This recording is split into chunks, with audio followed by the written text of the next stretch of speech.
మేరకు నంద్యాల టౌన్లో అందరూ ఆఫీసర్లు సిఐలు సిబ్బంది మొత్తము మెయిన్ సెంటర్లలో ఉండి ముఖ్యంగా మనకి ఏంటంటే నంద్యాల టౌన్లో నంబర్ లేని వెహికల్స్ ఎక్కున్నాయి, సౌండ్ పొల్యూషన్ చేసే వెహికల్స్ ఎక్కున్నాయి, మైనర్ డ్రైవింగ్ ఎక్కుంది, ట్రిపుల్ లైటింగ్ ర్యాషింగ్ ఇవన్నీ ఉన్నాయి.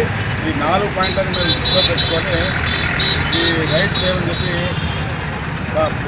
త్వరగా చెక్ చేయాలని చెప్పి ఎస్పీ గారి ఇన్స్ట్రక్షన్స్. దాని మీద మేము ప్రతిరోజు 15 నుండి ఒక 20 వెహికల్స్ దాకా ఒక పోలీస్ స్టేషన్లో ఈ వెహికల్స్ డీటెయిల్ చేస్తున్నాము. ప్రాపర్గా రికార్డు వెరిఫై చేస్తున్నాము. దాని రికార్డు లేదంటే ఆర్టీఓ గారికి రాస్తున్నాము. కాబట్టి దయచేసి మేము నంద్యాల పోలీస్ స్టేషన్ అప్పీల్ ఏమంటే ప్రాపర్గా రికార్డు పెట్టుకోండి. మైనర్ పిల్లలకు ఎట్టి పరిస్థితుల్లో మీరు వెహికల్స్ ఇవ్వద్దండి. తర్వాత సౌండ్ పొల్యూషన్ చేసే వెహికల్స్ చాలా ఉన్నాయి. మేము ఎన్ని చూసినా కానీ హ్యాబిచువల్గా అట్లే పెట్టుకుంటున్నారు. దయచేసి ఆ వెహికల్స్ పెట్టుకోవద్దు.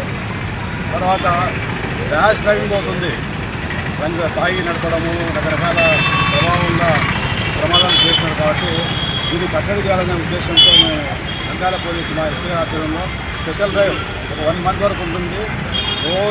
ప్రతిరోజు మెయిన్ సెంటర్లో మేము చెకింగ్ చేసి కఠినంగా మేము యాక్షన్ తీసుకుంటామని చెప్పి కోరుతున్నాం. లైక్ చేయండి, షేర్ చేయండి, సబ్స్క్రైబ్ చేయండి.